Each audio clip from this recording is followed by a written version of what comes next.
স্বামী মারা গেছে, তাই সন্তানদেরকে নিয়ে কোনো মতন ৩ বেলা রুটি খেয়ে দিন পার করছে। আসসালামু আলাইকুম সম্মানিত ভিউয়ার্স, সবাই কেমন আছেন? আমি আলহামদুলিল্লাহ ভালো আছি। আজকে আপনাদের সামনে একটা নতুন ভিডিও নিয়ে চলে আসলাম। আর আজকের ভিডিওটাতে আমি আপনাদের সাথে কিছু কথা শেয়ার করব। যদি আপনাদের কাছে আমার ভিডিওটা ভালো লাগে তাহলে একটা শেয়ার করে দিবেন এবং পেজটাতে ফলো করে আমার পাশেই থাকবেন। যারা চ্যানেল থেকে দেখছেন আমার চ্যানেলটাতে সাবস্ক্রাইব করে দিবেন। তো কিছুদিন আগে আমি আমার বাবার বাড়িতে গিয়েছিলাম, আর সেখানে যেহেতু শীতকাল ছিল তখন আমার দাদু গিয়ে রস নিয়ে আসে, আর সেই রস আমরা কাঁচাও খাই আর কিছু দিয়ে পিঠা বানাই। তো পিঠা বানাচ্ছিলাম, আর এখানে এই যে আমার একটা ভাবি, আমার জেঠাতো ভাইয়ের বউ, কিছুদিন আগে আমার জেঠাতো ভাইটা মারা যায়। কে বা কারা ওনাকে কোনো কালো জাদু করে মেরে ফেলেছেন, এরকমটাই কি আমরা সবাই ধারণা করছি। তবে একমাত্র আল্লাহই ভালো জানে, যেহেতু আমরা এখনও কোনো প্রমাণ পাইনি। তো অযথাই সন্দেহের বশে কাউকে করা উচিত নয়। তো ওনার এখানে বসে আমরা পিঠা বানাচ্ছিলাম, যেহেতু আমাদের ঘরের কাজ চলতেছে, তাই এই চুলাটা ঠিক নেই, তাই আমরা বাহিরে কি আমার জ্যাঠাদের এখানে চুলাতে মাটির চুলায় এসে পিঠা বানাচ্ছি আমি আর দাদু। তো একদিক দিয়ে আমরা পিঠা বানাচ্ছিলাম, আর একদিক দিয়ে গিয়ে ভাবির সাথে গল্প করতেছিলাম। তো এখানে আমার বড় আপু চলে আসে, সবাই মিলে একসাথে গল্প আড্ডায় বেশি অনেক কথা বলতেছিলাম। তো ওই ভাইয়াটার বিষয়ে বলি, ওই ভাইয়াটা আমাদের বংশের সবার বড় ছিল। জানি না আল্লাহ তাআলা ওনার হায়াত হয়তো অল্প দিয়ে পৃথিবীতে পাঠিয়েছিল, তাই হয়তো দুনিয়ার মায়া ত্যাগ করে সবাইকে ছেড়ে চলে যেতে হয়েছিল। তো দোয়া করি আমার ভাইটাকে যেন আল্লাহ জান্নাতুল ফেরদৌস দান করেন, আর যারা এই কাজগুলো করেছে আল্লাহ যেন তাদেরকে বিচার অবশ্যই করেন। এবার মূলত বাড়িতে গিয়েছিলাম আমার মায়ের মৃত্যুবার্ষিকী উপলক্ষে।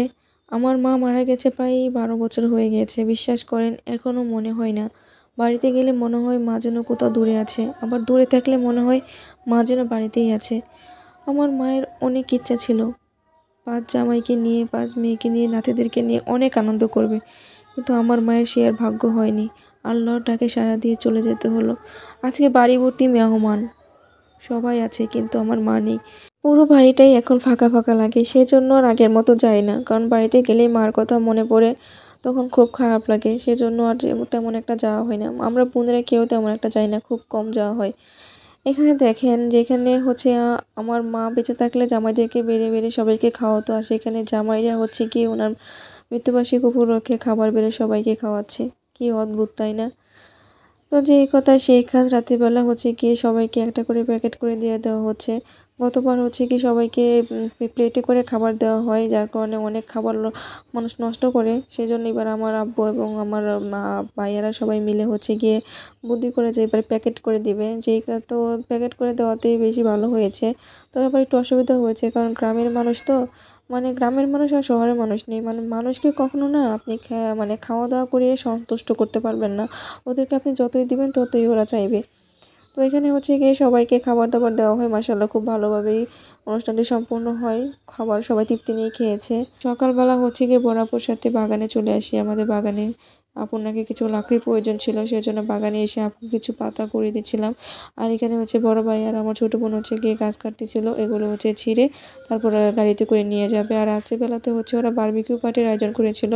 সব জামাই মিলে একজন কি দাঁড়িয়ে আছে, একজন ফু দিচ্ছে, একজনে লাইট ধরছে, একজনে দাঁড়িয়ে আছে খাওয়ার জন্য। কি একটা অবস্থা। তো আজকের ভিডিওটা আপনাদের কেমন লেগেছে অবশ্যই কমেন্ট করে জানাবেন। সে পর্যন্ত সবাই ভালো থাকুন, সুস্থ থাকুন। আল্লাহ হাফেজ।